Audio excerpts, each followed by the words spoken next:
ಏನೊಂದು ನಿರೀಕ್ಷೆ ಮಾಡಿತ್ತು ಆ ಹಿನ್ನೆಲೆಯಲ್ಲಿ ಜನತೆಯ ಆಶೀರ್ವಾದ, ದಿಲ್ಲಿ ಜನತೆಯ ಆಶೀರ್ವಾದ ಇವತ್ತು ಭಾರತೀಯ ಜನತಾ ಪಾರ್ಟಿ ಮೇಲೆ ಸಿಕ್ಕಿದೆ. ಮತ್ತು ಭಾಳ ಮುಖ್ಯವಾಗಿ ಹೇಳುವಂಥದ್ದು, 10 ವರ್ಷಗಳ ಕಾಲ ಆಪ್ ಸರ್ಕಾರ ಇತ್ತು. ಕೇಜ್ರಿವಾಲರ ಒಂದು ವೈಯಕ್ತಿಕವಾದಂಥ ಇಮೇಜ್ ಅದರ ಮೇಲಿಂದ ಇವತ್ತು ಆಪ್ ಪಕ್ಷ ಬೆಳೆದದು. ಆದರೆ ಇವತ್ತು ಕೇಜ್ರಿವಾಲ್ಗೆ ಏನೊಂದು ಇಮೇಜ್ ಇತ್ತಲ್ಲ, ಅದು ಕಳ್ಕೊಂಡಿದ್ದಾರೆ. ಅಣ್ಣಾ ಹಜಾರೆ ಅವರು ಭಾಳ ದೊಡ್ಡ ಹೋರಾಟಗಾರರು. ಇವತ್ತು ದೇಶದಲ್ಲಿ ಒಂದು ಒಳ್ಳೆಯ ವ್ಯವಸ್ಥೆ ಬರಬೇಕು, ಭ್ರಷ್ಟಾಚಾರ ರಹಿತವಾದಂಥ ಒಂದು ಸಮಾಜ ಸರ್ಕಾರ ನಿರ್ಮಾಣ ಆಗಬೇಕನ್ನುವಂಥ ಆಸೆ ಇಟ್ಕೊಂಡು ಅವರು ಹೋರಾಟ ಮಾಡಿದ್ರು. ಅದರಲ್ಲಿ ಮುಂಚೂಣಿಲಿದ್ದಂಥವ್ರು ಕೇಜ್ರಿವಾಲ್. ಆ ಹೋರಾಟದ ಹಿನ್ನೆಲೆಯಲ್ಲೇ ಅವ್ರು ಮುಂದೆ ಬಂದಂಥವ್ರು ಕೇಜ್ರಿವಾಲ್. ಅದನ್ನು ಉಪಯೋಗ ಮಾಡಿಕೊಂಡು ಅವರು ದಿಲ್ಲಿಯ ಗದ್ದುಗೆಯನ್ನು ಹಿಡಿದ್ರು.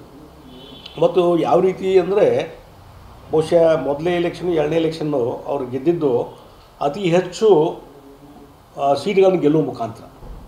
ಆಲ್ಮೋಸ್ಟ್ ಅಪೋಸಿಷನ್ದವ್ರನ್ನ ವಾಶೌಟ್ ಮಾಡುವಂಥ ರೀತಿಯಲ್ಲಿ ಅವ್ರು ಗೆದ್ದು ಬಂದರು. ಆದರೆ ಇವತ್ತು 10 ವರ್ಷದ ಅವಧಿಯಲ್ಲಿ ಅಲ್ಲಿ ದಿಲ್ಲಿಯ ಜನತೆ ಏನೊಂದು ನಿರೀಕ್ಷೆ ಇಟ್ಕೊಂಡಿದ್ರು, ಅದಕ್ಕೆ ವ್ಯತಿರಿಕ್ತವಾಗಿ ನಡ್ಕೊಂಡಿದ್ದರಿಂದ ಮತ್ತು ಏನೊಂದು ಭ್ರಷ್ಟಾಚಾರ ರಹಿತವಾದಂಥ ಸರ್ಕಾರ ಕೊಡ್ತೀವಿ ಅನ್ನುವಂಥದ್ದು ಆ ಕಲ್ಪನೆ ಏನು ಕೊಟ್ಟರು, ಅದರಲ್ಲಿ ಜನ ನಿರೀಕ್ಷೆ ಏನು ಮಾಡಿದರು, ಅದಕ್ಕೆ ನಿರಾಶೆ ಆಗಿದ್ದಾರೆ ಜನ.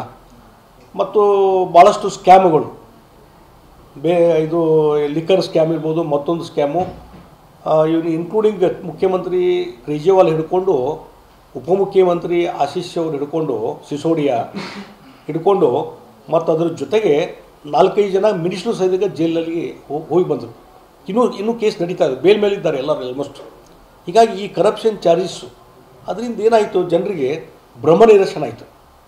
ಮತ್ತು ಉತ್ತಮ ಆಡಳಿತ ಕೊಟ್ಟಿವಿ ಅಂತ ಹೇಳ್ತಾರೆ.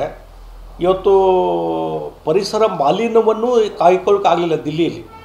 ಹೀಗಾಗಿ ಯಾವ ರೀತಿ ಆಡಳಿತ ನಡೆಸಿದ್ರು ಅಂತಂದರೆ, ಇವತ್ತು ಅಲ್ಲಿ ಪರಿಸರ ಮಾಲಿನ್ಯ ಎಷ್ಟಾಗಿದೆ ಅಂತಂದರೆ, ದಿಲ್ಲಿ ನಗರ ಇದೇ ಬರೇ ಭಾರತ ದೇಶ ಅಲ್ಲ, ಇಡೀ ಜಗತ್ತಿನಲ್ಲಿ ಇವತ್ತು ಪ್ರಮುಖವಾದಂಥ ಸ್ಥಾನದಲ್ಲಿ ಇವತ್ತು ಪರಿಸರ ಮಾಲಿನ್ಯದಲ್ಲಿ ದಿಲ್ಲಿ ಇದೆ.